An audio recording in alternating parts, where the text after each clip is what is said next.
जे घडतं त्याकडे लक्ष असेलच, मात्र आत्ताच्या क्षणाची अत्यंत महत्त्वाची तितकीच मोठी बातमी आहे। आमदार अपात्रता प्रकरणी सुनावणी संदर्भातली आमदार अपात्रता प्रकरणाला मुदतवाढ मिळाली आहे। 10 जानेवारीपर्यंत मुदतवाढ देण्यात आली आहे। आमदार अपात्रता प्रकरणी मुदत वाढवून देण्यात आली आहे। आमदार अपात्रता प्रकरणात मुदतवाढ करून मिळाली आहे। 10 जानेवारीपर्यंत आता मुदतवाढ मिळतीये।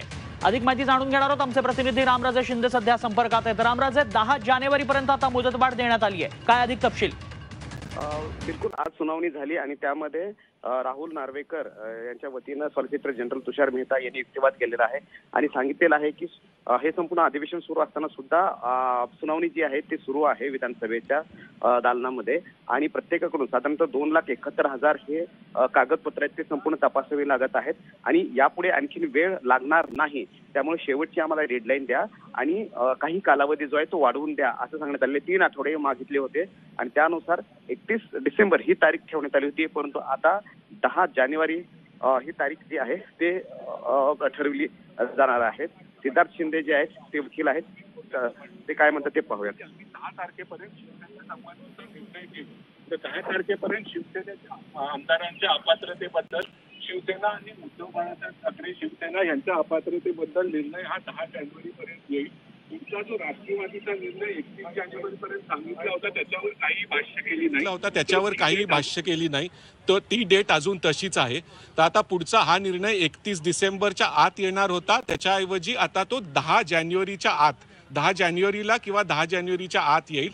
राहुल नार्वेकरांचं असंच म्हणणं होतं की मी दिवस रात्र याच्यात सुनावणी घेतलेली आहे, पण फक्त मला 2,71,000 पानं असल्यामुळे 20 तारखेला मी हे जजमेंट रिझर्व्ह ठेवणार आहे। म्हणजे 20 नंतर ह्याच्यात या आमदारांच्या अपात्रतेबद्दल काहीच सुनावणी अध्यक्षांपुढे ती संपेल, पण त्यांना जजमेंट मग रिझर्व्ह ठेवायची आहे आणि त्याला त्याच्यात वाचावं लागेल। जजमेंट द्यायच्या आधी त्यांना 3 आठवडे पाहिजे होते 31 डिसेंबर नंतर, म्हणजे 21 जानेवारीपर्यंत, पण कोर्टाने त्यांना 10 जानेवारीपर्यंतचा वेळ दिलेला आहे।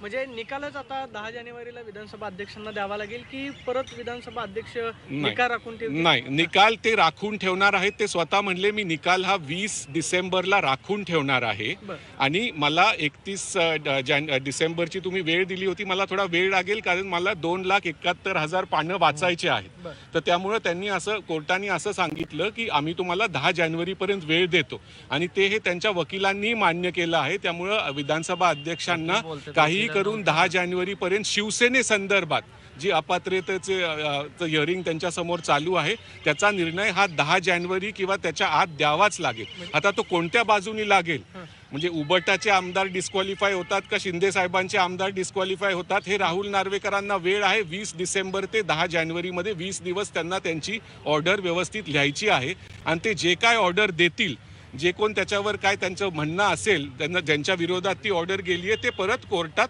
येऊ शकतात। शेवटची डेडलाईन म्हणावं लागेल काही राहुल नार्वेकरांनी स्वतःच मान्य केलंय की त्यांच्या वकिलांनी पण आत्ता मान्य केलंय की 31 डिसेंबरच्या ऐवजी मला जास्त वेळ पाहिजे होता, तर त्यांनी मान्य केलंय की 10 जानेवारी ही शेवटची डेडलाईन सुप्रीम कोर्टाने सांगितलंय।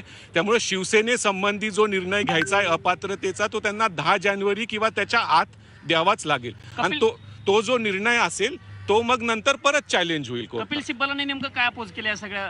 नाही, कपिल सिब्बलांचं म्हणणं होतं की यांचा लांबवायचा प्रयत्न आहे वगैरे, पण तुषार मेहता जे राहुल नार्वेकरांसाठी अपियर झाले त्यांनी म्हटले की मला एक थोडे 2-3 आठवडे जास्त पाहिजेत। 3 आठवड्याच्या ऐवजी एक 10 दिवसाचा वेळ त्यांनी सुप्रीम कोर्टाने त्यांना वाढवून दिलेला आहे। त्यामुळे आता हे निश्चित आहे की 10 जानेवारी किंवा त्याच्या आत शिवसेनेबद्दलचा निर्णय राहुल नार्वेकरांना द्यावा लागेल। तो कोणत्या बाजूने असेल हे राहुल नार्वेकरांनाच माहिती आहे।